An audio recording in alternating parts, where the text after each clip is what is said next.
What would starter Pokemon look like in a Brazil-inspired Pokemon region?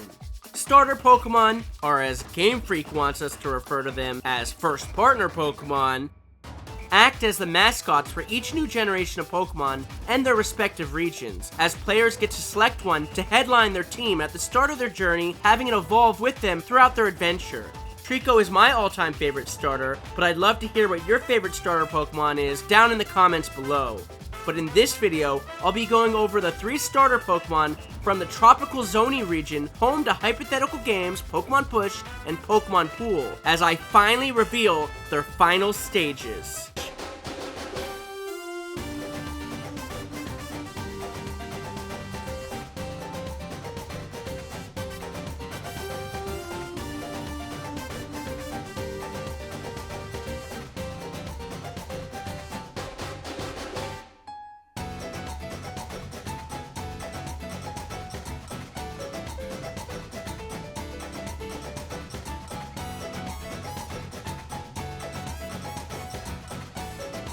Now this is my 3rd set of starter Pokemon for my Fakemon regions, not counting my 2 Legends projects of course. And knowing just how important starter Pokemon are, I always spend the most time on these designs. In this case, I worked with artist Fakemans for almost 5 to 6 months on these starter evolutionary lines to get them just right. And although I've already revealed the first 2 stages of these starters in previous videos, I'll be recapping them for those of you who are new, and also be providing some new information such as a behind the scenes look at the creative process for those of you interested.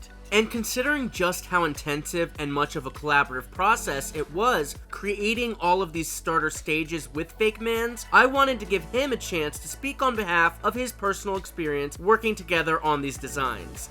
So please give a big round of applause for my good friend, the one, the only, Fakemans.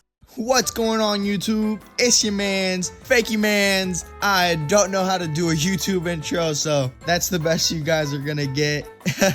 In all seriousness though, it really meant a lot to me when Mykel asked me to design these starters. Being tasked with such a big responsibility was intimidating, but it was also really exciting. Considering how important starters are though, I really wanted to make sure that we got them right. So in the early stages, I just drew up a bunch of sketches. Every little idea that came to mind, I drew. So this is something I recommend for new Fakemon artists. Just sketch out every idea you have. Even if you know it's not the best option, doing so will get your creative juices flowing and you can just start mix and matching ideas. And this is exactly what we did when working on these starters. I would show Mykel some variations. He would pick the aspects he liked best, tell me to test out some other details, and we would just repeat that process until we narrowed it down to the final design. I really love working with Mykel as it never feels like a job. We're always joking around, bouncing ideas off each other, and many times we read each other's minds with what we're thinking for a design. I really hope everyone enjoys these starters as much as I enjoyed working on them, and a big thank you to Mykel for trusting me to bring his ideas to life. Wow, what a dude. Honestly, the pleasure is all mine. Thank you so much. I can't imagine anyone else I would have rather worked on these starters with. Like Fakeman said, we spent a lot of time chewing over and experimenting with various options, and let me be clear, this isn't the normal process for commissions. This was him going above and beyond for me, as he was just as determined to land these designs as I was. A lot of people don't seem to understand what a collaborative effort a commission really is, or at least should be. I mean, it's different with every artist you work with.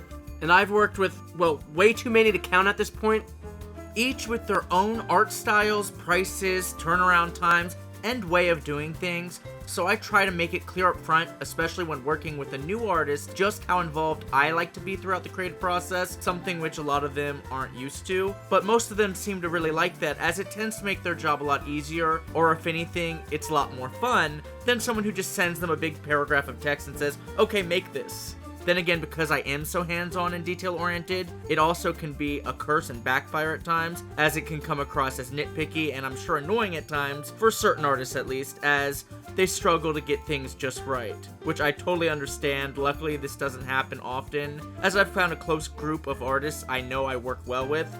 I'm basically the quality control. It's my job to make sure the various artists I work with are on the same page, so all the designs of the region fit its themes and aesthetics and look good next to each other.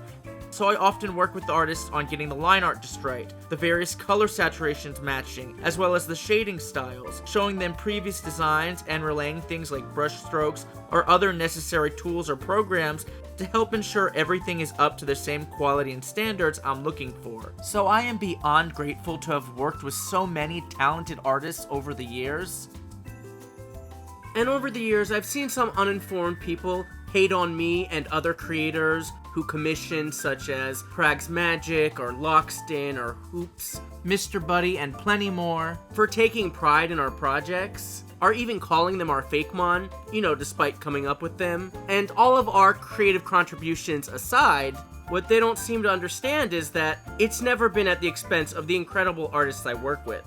As I always say when crediting and praising my artists throughout my videos, none of this would be possible without any of their help, as they help bring my ideas to life so I can take you on these wonderful journeys through my imagination. And that being said, most of these Fakemon wouldn't exist without my ideas, research, attention to detail, or oversight and involvement throughout the creative process.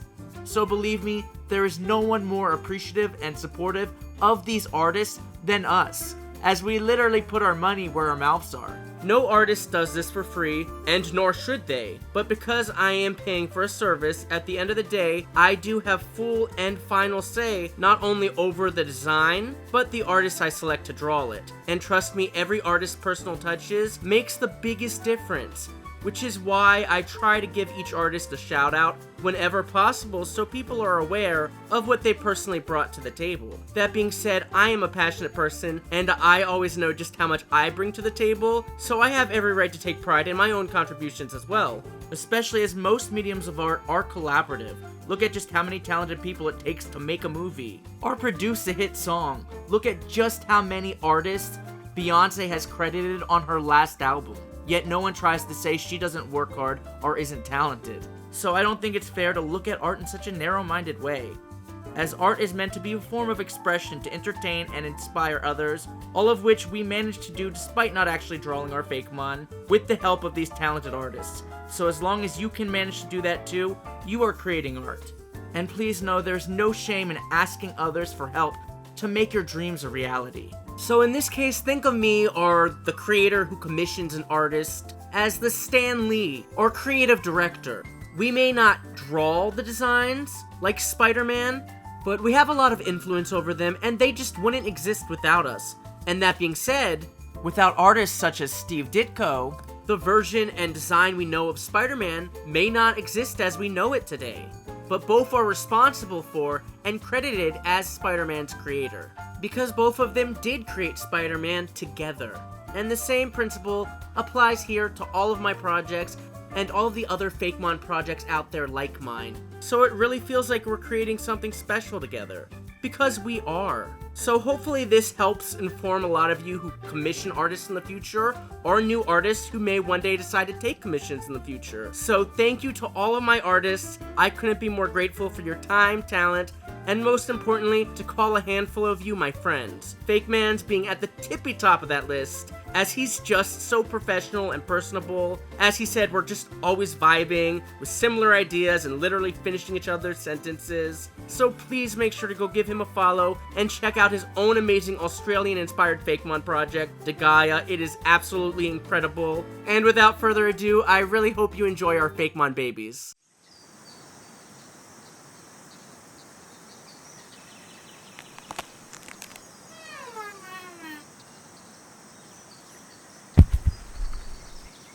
Naturally indolent and aloof, Idleaf mosey around the treetops of the lush rainforest to avoid having to interact with anyone that may wander by below. Idleaf's mossy fur absorbs moisture to help it and any plant life it comes into contact with thrive regardless of their habitat. Idleaf is inspired by sloths, with the foliage on its head, especially the leaves, around its eyes, resembling a carnival mask. Now, Idleaf was the starter I made the most changes to, as none of the options presented really captured the vibe I was going for, and felt a little too complex for a starter's first stage. As I often say, less is usually more as far as Pokemon designs go. Look no further than some of the franchise's most beloved and iconic designs, and this much is especially true for starter Pokemon, as you need to leave room for growth. So we went back to the drawing board, and after providing more information to Fakemon so he had an even better idea of what I was looking for, we finally made progress as we moved closer towards the iteration we have today, just making some small tweaks to the proportions of the design, like shortening its forehead. At level 18, Idleaf evolves into Lithargaia. They spend most of the day napping in the treetops, so they can stay up late and party all night long, dancing with all of the Pokemon of the rainforest. Its name is a play on the Portuguese word for lethargic, and Gaia as in the earth. It has a more lively pose while maintaining its leafy mask, but now has longer arms and legs with more foliage added to its design, and if you look very carefully, the brown coloring on its body is slightly darker, and it has something sprouting on top of its head. I wonder what that could be. Now, Lithargaia's design was pretty straightforward, as you could see which variation I went with, only making slight adjustments, the biggest being adding the eyes on top of the mask, as I wanted them visible, like in carnival masks, and more importantly, to showcase its lax personality, which I feared would be lost otherwise. I mean, they say the eyes are the window to the soul. Changes were also made to its belly, taking the leaf-like elements from the bottom right option, as they resemble teeth, foreshadowing its final stage's concept. That being said, I also didn't want to jump straight to the guarana fruit on top of its head, as I wanted to incorporate that into its final stage. And instead, just wanted to foreshadow this with something sprouting on top of its head. Lithargaia evolves into the jolly and flamboyant Garanival. Garanival's third eye can see the life force of all living things around it, invigorating it as it converts its newfound energy into its groovy dance moves. Its name being a play on the Brazilian guarana fruit featured in its design, as well as the Mapinguari being the folklore creature that inspired this design, and of course Carnival, as it has become a lot more lively than its lethargic pre-evolutions, now being the life of the party, gaining the fairy typing to represent this upbeat change in its demeanor and festive personality, as it can now learn fairy type moves like Spirit Break or Play Rough, in addition to its signature attack, Tropic Carnival, which is a powerful physical grass move that has the potential to raise its speed stat, so the sloth Pokemon is anything but slow as it continues to get into its groove. It is a physical attacker, capable of learning other grass-type attacks, such as Razor Leaf and Trop Kick. This more perky progression in its personality can be seen throughout its evolutions, and if you look closely you can see its brown coloring has also gotten progressively darker as it's evolved. This fun and flamboyant carnival dancer concept, represented by its goofy dance pose and leafy frilled sleeves across its arms, is a reference to the Samba carnival dancers, and not to be mistaken with the carnival dancers that inspired another starter, as there are a few differences.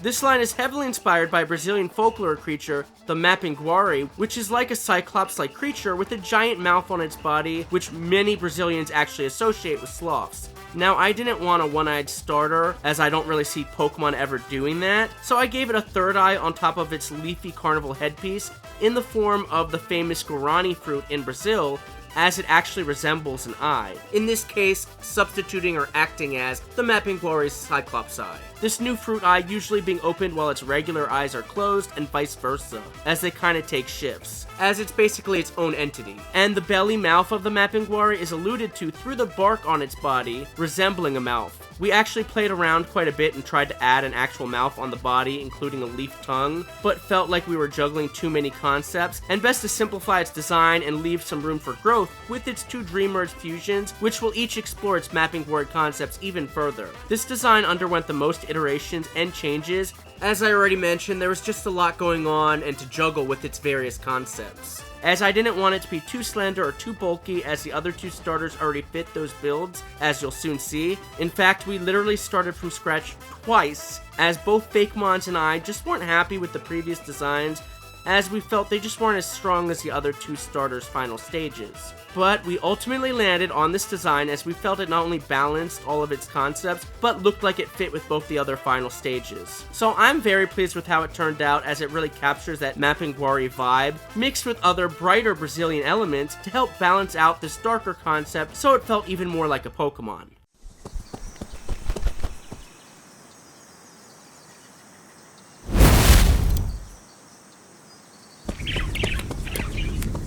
Mbeak's fiery feathers burn bright with their vibrant colors and intensity fluctuating with its mood. Its flames are typically harmless due to its inherently jocose temperament, but they are also known to be quite feisty, with their feathers set ablaze in a blistering blue when provoked.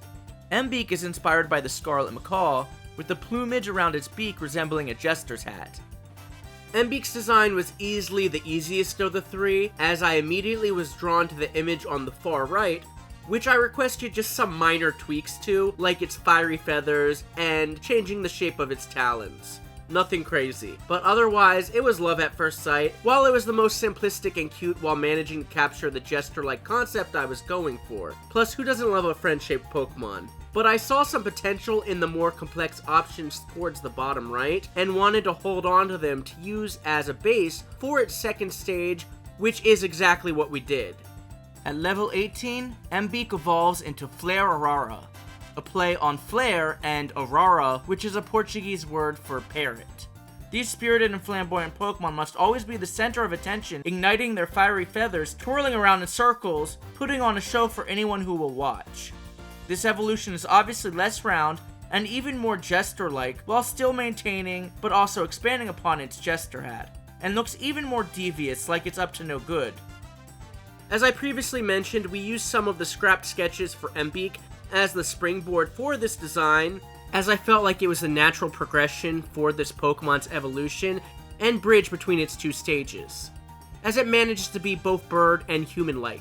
But of these options, the center one was once again pretty solid from jump, with some minor tweaks made to it, like hints of blue added into its fiery feathers to reference the Scarlet Macaw's coloring, and give it an extra pop of color. Flare Aurora evolves into Dark Fire type Shamaka. Shamaka blow smoke from their pipe-like beak, allowing them to disappear into thin air. However, when these trickster Pokemon really want to cause a scene, they spin around at neck-breaking speeds, creating a dazzling whirlwind of fire, using its signature attack Fire Tornado, which has the potential of causing real chaos, as it can potentially switch the target's attack and special attack stats. Shamaka's name is a mix of Chama, the Portuguese word for flame, and Macaw, in reference to the scarlet macaw it's inspired by. In addition to the Brazilian folklore of Saci, a one-legged man who smokes a pipe and wears a magical red cap that allows him to disappear and reappear as he pleases, which Shamaka's dex entry is a reference to. The red cap obviously made me think of the Scarlet Macaw's, with its beak now acting as Saci's smoke pipe. And while I didn't want to make its final stage have one leg for the same reason I didn't want to give Goranival one eye, as I just once again don't see Pokemon ever taking that approach, at least for a starter Pokemon, we decided to pose Shamaka in a manner where it appears to have one leg, to at least allude to this. And this is how Shamaka will normally stand, with one leg perched up like this. For those of you not familiar with the myth of Saci, he's considered a no-good trickster in most parts of Brazil, which is why I decided to give this evolutionary line jester-like elements to help convey that. While in other parts of Brazil, Saci is seen as a malicious and dangerous creature, hence Chamaka's newly obtained dark typing. Saci is also known for spinning around and creating tornadoes, which is why most Fakemon artists portray it as some sort of top, and to be absolutely honest, most of which take a quite literal approach to this myth, which is why I wanted to do something different and more creative with my approach, which is one of the reasons I decided to represent it through a bird such as the macaw, as tornadoes are wind-related, much like the flying type in Pokemon, and this actually wouldn't be the first time that Saci has been tied to an avian, especially as in some myths Saci is also a shapeshifter capable of transforming himself into a bird, which will be explored even further in its nightmarish Pool Dreamword fusion. It's a mixed attacker with plenty of special and physical moves, such as Fire Spin, Aerial Ace, and Night Slash, in addition to plenty of useful status moves to cause plenty of chaos, such as Taunt.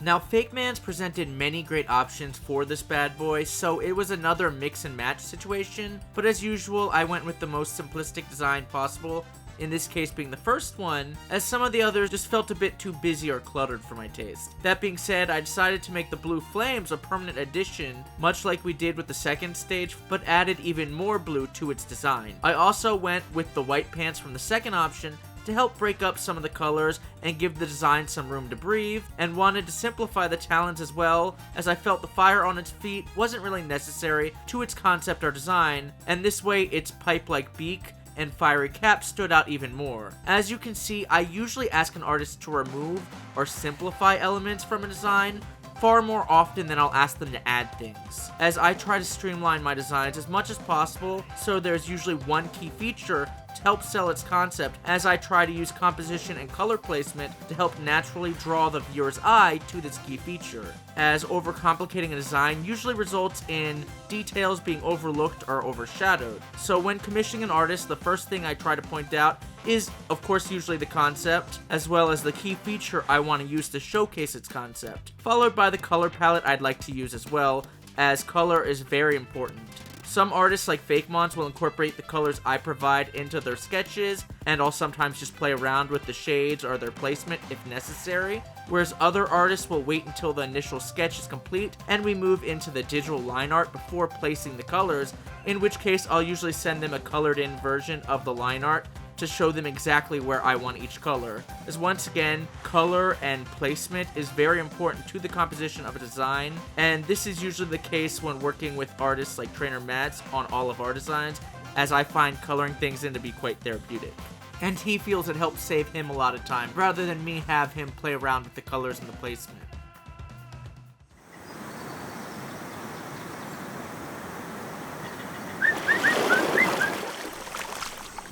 Notably boisterous and bubbly, Scubara are excellent swimmers, spending most of their time submerged in water.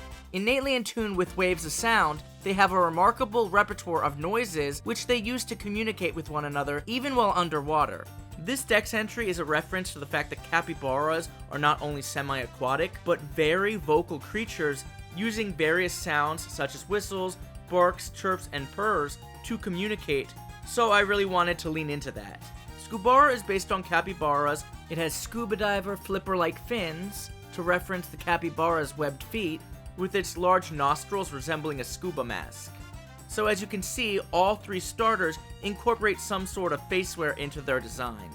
Scubara's final design was a mismatch of the various options, as I really wanted the scuba goggle-shaped nose to be at the forefront of the design. But as you can see, once again, some of the other options towards the bottom that were a little too complex, in my opinion, were used to help inspire its second stage. For this design, I think the hardest part was getting the shapes and the proportions just right. Despite capybaras being brown, this is the wonderful world of Pokemon, where none of that matters, and the Idle Leaf line already had brown in its design, so I decided to focus on different shades of blue for this line to help represent its water typing and make it more unique and fantastical. Plus, water starters normally are made primarily of blues, with some lighter colors like tans, browns, or whites to accent that. So Fakemons and I tried to apply that here as well.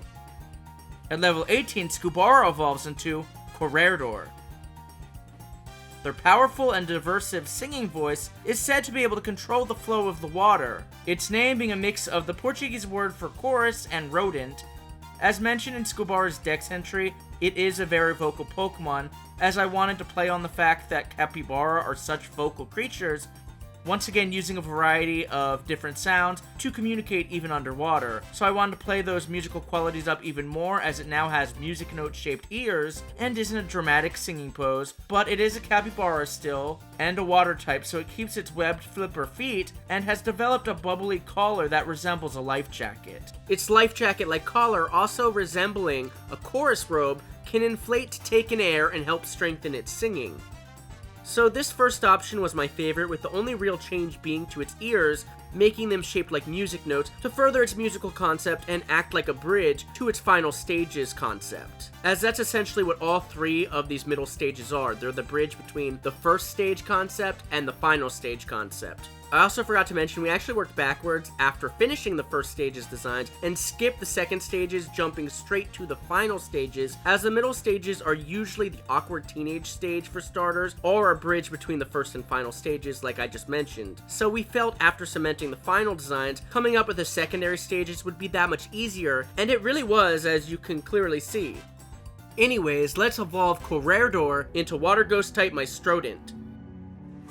Mystrodent use their fishbone baton to conduct sound, and with it the flow of water, capable of creating a massive tidal wave as its monstrous melodies build.